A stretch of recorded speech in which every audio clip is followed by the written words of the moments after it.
Boa noite, senador. Muito obrigada por ter aceitado o convite, estar aqui essa noite. Boa noite, Vera. Eu que agradeço o convite, uma honra estar aqui. Boa noite, Fábio. Boa noite, Basília, Rosiane, Bela, Graciliano. Uma honra ser aqui sabatinado pela maioria de mulheres nesse Roda Viva. Espero corresponder às expectativas de todos aqui, de quem nos assiste. Queria começar falando desse fato do fim de semana. O empresário Elon Musk devolveu ao X, antigo Twitter, alguns perfis que tinham sido banidos por ordem do STF. E também fez uma série de ataques à justiça brasileira e ao ministro Alexandre de Moraes. Essa postura recebeu elogios de expoentes da direita. Ao louvar uma conduta de alguém que diz que deliberadamente não vai cumprir uma decisão da justiça brasileira, algo que, no entender de especialistas, juristas, inclusive afronta a soberania nacional, a direita não está dando demonstrações de pouco apreço à divisão dos poderes, à Constituição e à democracia, senador? Isso não pode agravar a situação de alguns dos inquéritos que investigam justamente esses fatos? Não, de forma alguma. Vera, o que começa errado vai terminar errado. E não é porque é com Elon Musk agora. Isso está acontecendo há mais de 5 anos, com um inquérito totalmente ilegal, inconstitucional, imoral, que foi aberto de ofício no Supremo Tribunal Federal para investigar determinada situação, deslocando o foro de qualquer cidadão brasileiro para o Supremo Tribunal Federal contra o que diz a Constituição. E é óbvio que ao longo do tempo isso vai criando uma série de contratempos, uma série de ilegalidades, uma série de arbitrariedades. E tudo que acontece no Brasil hoje, na internet, por exemplo, automaticamente é puxado para esse grande buraco negro, que é esse inquérito das fake news que começou e que dali se ramificou vários outros inquéritos, como esse das milícias digitais, em que agora o ministro Alexandre de Moraes acaba de incluir também o Elon Musk. Então, assim, não é uma coisa da direita contra o Supremo Tribunal Federal. Essa situação específica não tem nada a ver com a direita, com o bolsonarismo. A nossa pauta sempre foi e sempre vai ser a defesa, sim, da liberdade de expressão.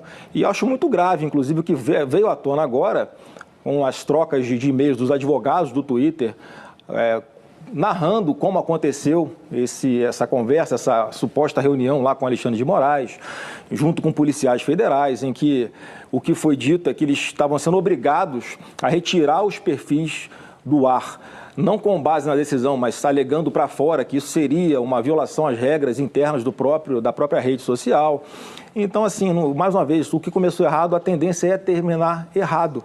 E o que a gente está defendendo não é nada contra o Supremo. A minha fala aqui hoje vai ser sempre no sentido de valorizar e de dar uma oportunidade, porque ainda dá tempo de o Supremo resgatar a credibilidade, a importância que tem, o papel que tem numa democracia, porque eu percebo que praticamente o ministro, a toda hora, pela sua postura exagerada, no meu ponto de vista, fora da lei, contraditória em vários momentos, contra os precedentes da própria Corte, acaba trazendo a Corte para um assunto que ela não deveria, estar se envolvendo. Nesse inquérito, o primeiro, que originou os demais, o inquérito das fake news lá de 2019, depois ele foi referendado pelo Pleno do Supremo. O senhor chamou de ilegal. O senhor acha que o Pleno referendou algo ilegal? Eu acho que sempre que você faz algo por alguma conveniência, olhando a capa de um processo, você está cometendo, no mínimo, uma injustiça.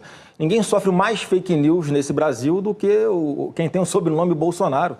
E nem por causa disso, o presidente Bolsonaro, nos seus 4 anos de governo, defendeu o fechamento de emissora, fechamento de rede social, enfim, qualquer tipo de perseguição política a adversários, usando o aparato público. E a percepção que grande parte da população tem hoje, Vera, é essa. Porque o tratamento que é dado para um político que é de direita é diferente do tratamento que é dado para um político de esquerda. Você pega ali declarações do Vadir Damus em 2018 dizendo que o Supremo tinha que ser fechado. O que aconteceu com ele? Nada. Você tem declaração do José Dirceu, após sair da cadeia, dizendo que o Supremo tinha que ter os seus poderes suprimidos. O Supremo não tinha que ser considerado um poder. O que aconteceu com ele? Nada. Tem reportagens... Foi preso, né? Foi preso algumas vezes. Depois, em função dessa fala que eu digo de agressão, aí sim direta, expressa ao Supremo Tribunal Federal. E eu sou testemunha ocular de várias situações que aconteceram ao longo do governo Bolsonaro, em que ele, quase 100% das vezes, falava muito mais reagindo algo que ele achava que estava sendo injusto contra ele e não fez nenhum ato. Me fala um ato do presidente Bolsonaro que foi de afronta à Constituição, afronta ao Supremo Tribunal Federal. Ele teve discussões ali em determinadas situações específicas em que ele pode ter exagerado numa fala ou outra, mas sempre defendendo aquilo que ele acreditava e sem tomar nenhuma medida que fosse contra a democracia. Zanini, por favor. Boa noite, senador. Tudo bem? Tudo bem. Na verdade, o ex-presidente Jair Bolsonaro teve diversas vezes, fez falas duras, aí, ameaçando não cumprir decisões do Supremo Tribunal Federal e em discursos. Isso são fatos que foram amplamente noticiados. Mas eu queria, a partir disso, insistir nesse tema do Elon Musk, porque o Elon Musk claramente está ameaçando descumprir uma decisão judicial ou decisões judiciais do Supremo.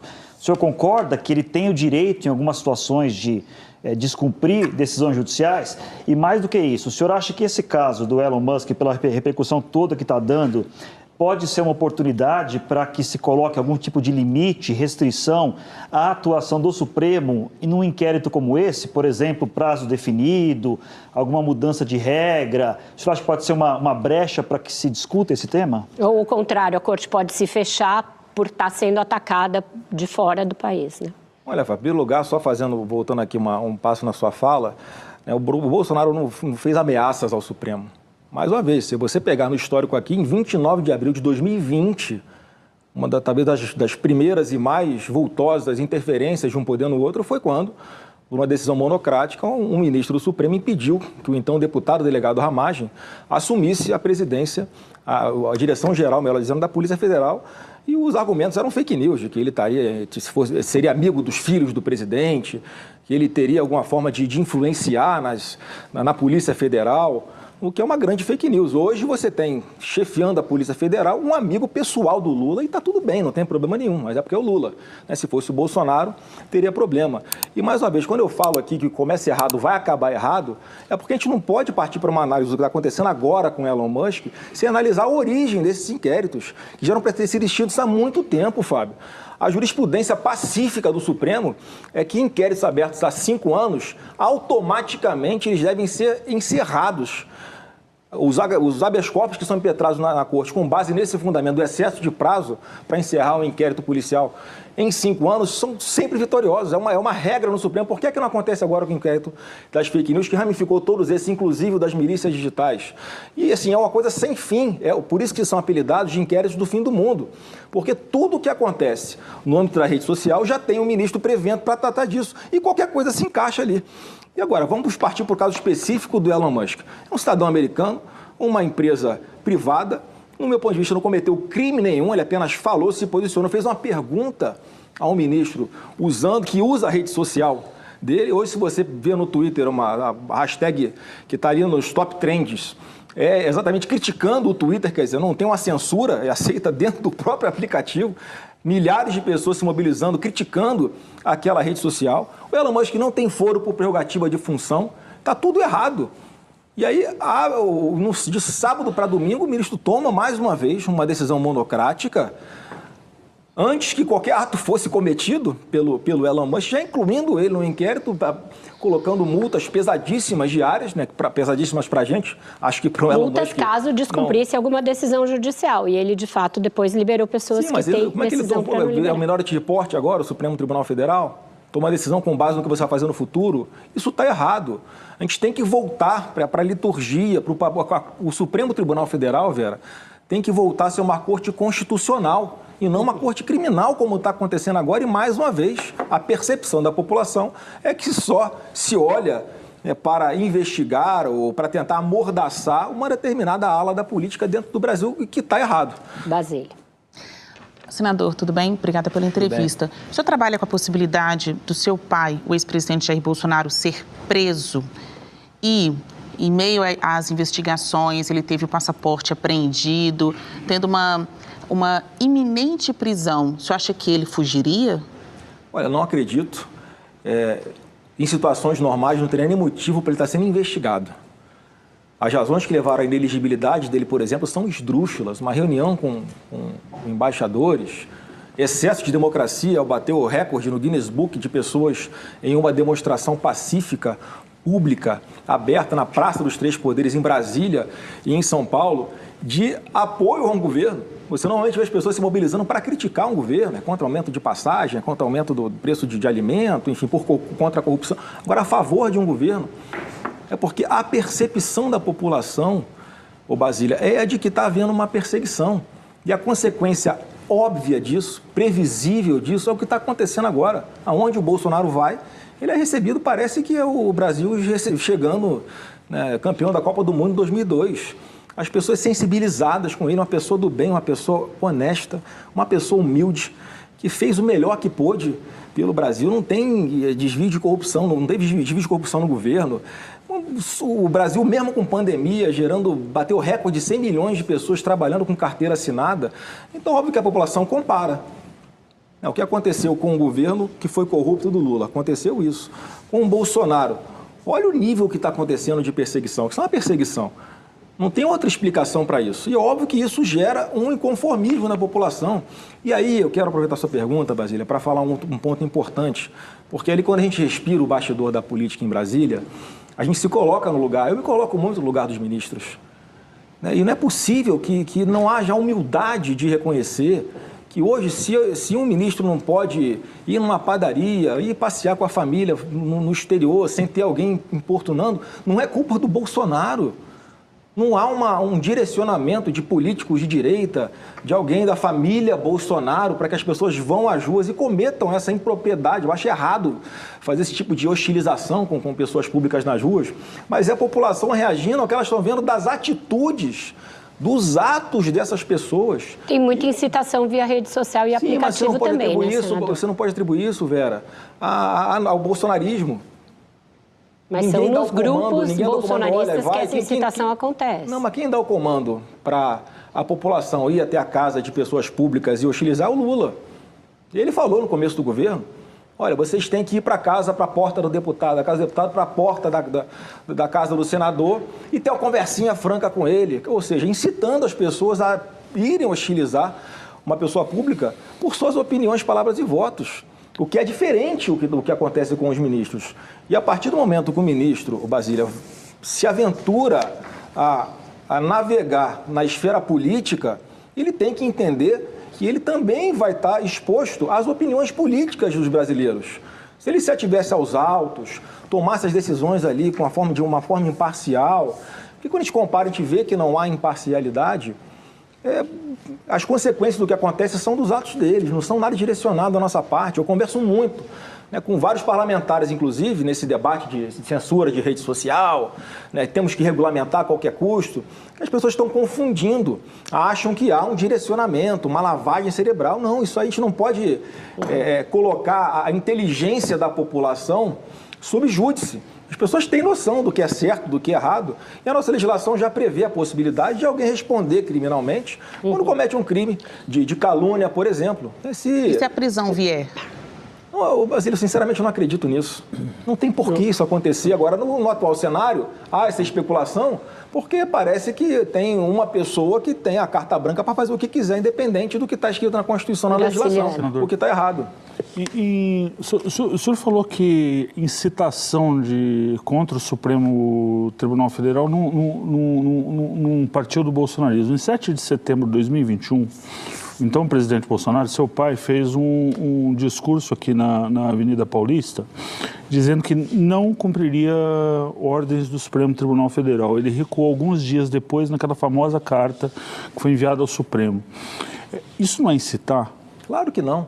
Você lembra do contexto, né? Por que é que os atos foram feitos de uma forma tão espontânea e gigantesca na Paulista? Porque o Bolsonaro estava sendo vítima já de constantes interferências e que a população percebe como perseguição. Eu sou testemunha, Graciela, eu estava junto com ele nas duas agendas, em Brasília e em São Paulo. Então, eu estava com ele antes... O tom subiu. Estava com ele antes, durante Brasília, estava com ele dentro do avião, indo para São Paulo, com várias outras pessoas. Estava com ele do lado dele no palanque e ele estava muito tranquilo. Eu falava, não, eu vou passar o recado aqui para a população, vou demonstrar minha indignação, mas não vou chutar o balde. E lá em São Paulo, quando ele vê a multidão estava pedindo por isso, estava clamando por isso. Mas isso tudo é convocado, né, senador? Não foi tão espontâneo, o ato foi convocado. Estava pedindo que ele tivesse uma atitude mais enérgica, estava pedindo que ele tivesse um discurso mais duro. Ele chamou o ministro de canalha. E ele não faria, mas é assim, ele é ser humano. Ele é presidente da República. Sim, mas ele, antes de tudo, é ser humano, Vera. Toda a pressão que ele sofreu esse tempo todo, todas as incompreensões que ele passou por esse tempo todo, uma hora explode, ninguém aguenta. Não tem ser humano que aguente. E, no meu ponto de vista, ele aguentou bastante. Ele fez todos os gestos possíveis e imaginários para que não se desgastasse, não se rompesse de vez uma relação institucional com alguns ministro do Supremo, porque ele sempre respeitou demais todos os poderes. E naquele momento, né, respondendo aqui para a pergunta do Graciliano, ele realmente ele fez um desabafo, mas qual foi a consequência prática disso? Ele, na sequência, ele se convenceu de que tinha dado um passo além do que ele, como presidente da República, velho, poderia ter dado, de exemplo que ele poderia ter dado, e as coisas tenderiam a voltar à normalidade. Mas só que me parece que as questões são levadas para o lado pessoal. Então, assim, você olha hoje um inquérito, não é uma apuração de possíveis crimes. É uma pessoa que usa aquele instrumento para investigar e tentar censurar e calar qualquer um que fale contra ele, tem uma opinião contrária a ele, que está, mais uma vez, isso está errado. Senador. Então, o senhor pintou ali um céu de brigadeiro do governo do seu pai, de respeito ao Supremo Tribunal Federal, amplo apoio popular, onde ele chega agora ele é recebido como uma estrela. Então, por que ele perdeu em 2022? E mais, as investigações da Polícia Federal mostram a articulação de um golpe de Estado para ele se manter no poder, com delação do Mauro Cid, que era o braço direito dele, com a confirmação de comandantes das forças que foram nomeados por ele, com documento de minuta golpista encontrado na casa do ex-ministro da Justiça, do ex-presidente Jair Bolsonaro. Enfim, esses são os dois pontos que eu gostaria de entender. Por que ele perdeu e por que as investigações da Polícia Federal apontam para provas consistentes de que ele agiu para permanecer no poder. Ô Bela, se eu quiser te vender um terreno na Lua agora, você vai aceitar? Você vai comprar? Você vai acreditar em mim? Não. Por quê? Porque isso é um crime impossível. Na faculdade de Direito, esse é o exemplo básico que um professor dá. Olha, quando é um crime impossível, não há crime, porque não tem um ser humano que vai acreditar que vai cair num golpe de eu querer te vender um terreno na Lua. Essa narrativa de tentativa de golpe no 8 de janeiro é um crime impossível. Como é que um presidente da República vai dar um golpe? Vamos lá, vamos imaginar o seguinte. 8 de janeiro aconteceu. Então, vocês querem me convencer de verdade que ia sentar uma daquelas pessoas que cometeram os atos de vandalismo na cadeira de presidente da República e ia começar a dar ordem a todo mundo cumprir. Não, ninguém acha isso, senador. Mas, e até essa articulação... Se tem um golpe de Estado, quem ia sentar naquela cadeira de ditador, que não é presidente ditador do Brasil? Não, essa articulação que eu digo... Eu vou chegar lá, Bela. Então, assim, não tem uma lógica em cima disso. Se você lembrar, olha como foi a transição do governo Bolsonaro para o governo Lula. Seu pai não admitiu a derrota, inclusive o senhor tentou convencê-lo. Eu vou concluir respondendo também a primeira parte da pergunta. Eu quero responder essa última parte da sua pergunta. Então, é um crime possível. Se vocês lembram, o presidente Bolsonaro, antes de deixar a presidência da República, ele, atendendo ao pedido do Lula, nomeou os 3 comandantes de força do Lula. O comandante do Exército, o comandante da Marinha, o comandante da Aeronáutica, escolhidos por Lula, foram nomeados ainda no governo Bolsonaro. Como é que alguém quer dar um golpe, vai trocar os comandantes de força, achando que em algum momento vai retomar o poder, vai ser o Estado? Uma outra pergunta aqui, qual seria o meu papel nesse governo golpista? Eu sou senador da República, eu sou filho do presidente, eu ia querer ter um privilégio, Vera, de participar de um possível golpe desse. Qual papel? Nenhum.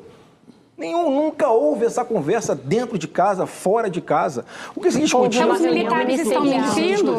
O que se discutia, Bela, era o que apareceu e agora, a tal da minuta de estado de sítio. Né? Como é que é o estado de sítio? O presidente convoca um conselho, nesse conselho participam ministros, participa o presidente da Câmara, presidente do Senado, líder da oposição na Câmara, líder da oposição no Senado. Você imagina se o Randolfo Rodrigues e o Renan Calheiros sentados num conselho desse opinando sobre um possível estado de sítio. Para aí eles vão sugerir algo ao presidente. O presidente manda para o Congresso Nacional que vai decidir se faz um estado de sítio ou não.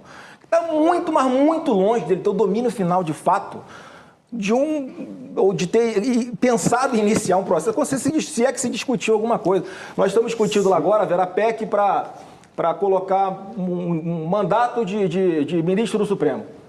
Mas daqui a pouco a gente vai ser acusado de ser golpista, que nós queremos dar um golpe no Supremo Tribunal Federal. Não, isso está escrito na Constituição. Qual o problema de se discutir, se é que isso foi discutido? Eu vou responder essa primeira parte da pergunta, porque é que ele perdeu a eleição. Eu não vou nem tratar, Vera, dessa questão de urnas eletrônicas. Mas faço aqui uma ressalva, que enquanto o TSE não colocar algumas camadas a mais de segurança e transparência, sempre vai ter gente desconfiando do resultado das urnas. Mas não quero tratar disso. Agora, é inegável o que aconteceu no processo eleitoral. O que o TSE fez antes, durante e depois das eleições, ficou muito claro para todo mundo que ele pesou muito mais a favor de um lado do que do outro. Você vai lembrar que a gente foi censurado de falar muitas verdades sobre o Lula, de forma prévia, na propaganda eleitoral, no rádio e na televisão. Não pode falar que o Lula ele é ex-presidiário, não pode falar que o governo do PT fez o que fez com a Petrobras, com Furnas, que é tudo fake news, é tudo discurso de ódio. A gente não podia falar que o Lula tinha proximidade com ditadores. Mas e as medidas aprovadas no Congresso não pesaram ao contrário? A gente não podia falar um monte, foi censurado de falar um monte de coisa. Vocês vão lembrar do radiolão. Aquilo que nós fizemos, pegamos uma empresa respeitadíssima no mercado, que faz levantamento de audiência, inclusive para várias empresas privadas no Brasil inteiro, para rádio, para televisão. Cabia a nós, partido, indicarmos os indícios que nós achamos que estavam burlando a equidade na competição no processo eleitoral. O que aconteceu quando nós pedimos que fosse investigado? Não só nega, como multa a gente. Quer dizer, será que se as pessoas tivessem acesso a essa informação e grande parte das propagandas eleitorais nossas não foi ao ar, coincidentemente, na região Nordeste, muitos eleitores teriam estado mais atentos e votado em Jair Bolsonaro. Mas o ministro Fábio Faria, que era o ministro das Comunicações à época, fez a coletiva para falar desse caso e no dia seguinte pediu desculpas e voltou atrás. Ele ficou com medo de bancar o que ele tinha visto. E eu te falo mais.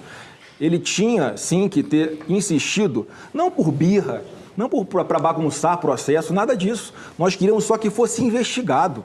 A gente não teve o direito de apresentar indícios para que o maior interessado em combater uma fraude nas eleições, que sem dúvida alguma é o TSE, pudesse apurar para saber o que aconteceu. Nós não tivemos nem essa oportunidade. Então, assim, eu quero aproveitar para desfazer uma grande injustiça que acontece hoje, porque muitas pessoas botam na conta da deputada Carla Zambelli o Bolsonaro ter perdido a eleição por causa daquele fato que ocorreu 1 ou 2 dias antes das eleições. Isso. Te reafirmo aqui, a Carla sempre foi uma parlamentar 100% alinhada conosco, uma pessoa correta, uma mulher batalhadora, já passou por muita dificuldade na vida, uma das mais bem votadas do estado de São Paulo na história das eleições, e não foi isso que interferiu nas eleições. Indiscutivelmente, o processo eleitoral é que pesou muito mais nos resultados das eleições do que, sem dúvida alguma, fatos isolados. Para a gente fechar a roda,